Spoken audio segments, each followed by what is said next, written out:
The book of 2 Corinthians, King James Version, chapter 13.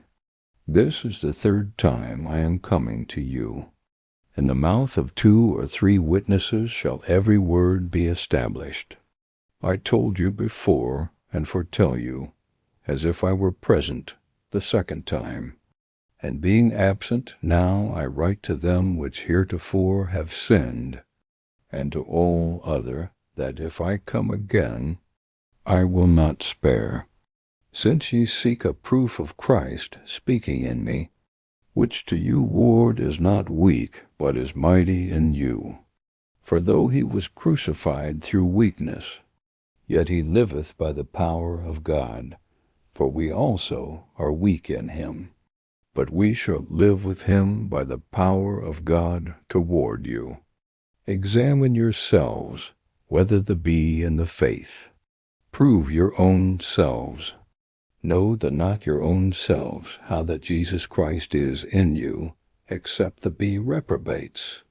But I trust that you shall know that we are not reprobates.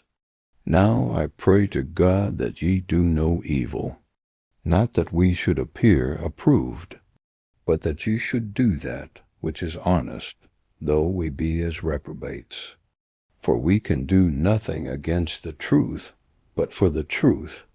For we are glad when we are weak, and they are strong, and this also we wish, even your perfection.